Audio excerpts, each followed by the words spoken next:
Social மீடியால வந்து பிரபலம் அடைந்தவர்கள் எல்லாம் இன்னைக்கு சின்ன திரை, வெள்ளித்திரையில வந்துட்டு பிரபலமா மின்னிக்கிட்டு இருக்காங்க. அதுல ஒருத்தர் தான் மிஸ்டர் திவாகர். அழகா சூப்பர் செல்லக்குட்டி சிவாஜி மாதிரி பண்ணு, ரஜினி மாதிரி பண்ணுன்னு கொஞ்சம் அனுப்பிச்சு விடணும். வரவங்க நீ ஊர்ல இருக்க எல்லாரும் தப்பா பேசிட்டு இருப்பேன், நான் உட்கார்ந்து கேட்டுட்டு இவரை மிஸ்டர் திவாகர் அப்படின்னு சொல்லக்கூடாது, டாக்டர் திவாகர் தான் சொல்லணும். எஸ், இவர் பிசியோதெரபி டாக்டர். ரொம்ப திறமையான நபர். பொதுவா இன்ஸ்டாகிராம்ல வேலை வெட்டி இல்லாதவன் தான் வருவான். ஆனா திவாகர் அப்படி கிடையாது. அவர் வந்துட்டு ப்ரொஃபஷனலாவே ஒரு டாக்டரேட் முடிச்சிருக்காரு. டாக்டரேட்னு சொல்லக்கூடாது, பிசியோதெரபிஸ்ட் முடிச்சிருக்காரு. என் ஃப்ரெண்ட்ஸ் நிறைய பேர் வந்துட்டு பிசியோதெரபிஸ்ட் தான். ஸோ பிசியோதெரபியோடைய ஸ்கோப் வந்துட்டு எனக்கு நல்லாவே தெரியும். பிஸி ஷெட்யூலும் கூட.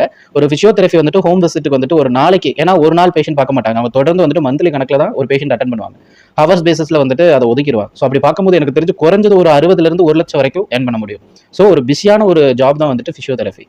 அதையும் பார்த்துக்கிட்டு சோஷியல் மீடியால வந்துட்டு அப்பப்போ வந்துட்டு ஏதாவது ஒரு வீடியோ போட்டு ட்ரெண்ட் பண்ணிக்கிட்டு இருந்தார். இப்போ அவ வந்துட்டு சமீப காலத்துல கொடுக்கக்கூடிய பேட்டிகள் எல்லாம் நீங்க பாத்தீங்கன்னா, ஏதாவது ஒரு நடிகரை வந்து டார்கெட் பண்ணி திட்டுற மாதிரியா இருக்குது அப்படின்னு சொல்லிட்டு பேட்டி எடுக்கிறவங்க எல்லாம் ஒருமையில திவாகரை பேசுறது எனக்கு ரொம்பவே ஒரு வேதனையா இருந்தது. அப்ப இவ்வளவு மக்கள் அங்கே அடிச்சு வந்ததெல்லாம் போய் யூட்டோபியான ஒரு வார்த்தை சொல்லுவாங்க ஆங்கிலத்துல. இந்த ஒரு கற்பனை உலகத்துல இருக்கீங்களான்னு கேட்டோம். அவ்வளவுதான், எழுந்து வெளியில போயிட்டாரு.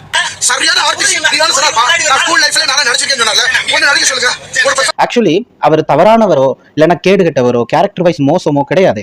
இன்னைக்கு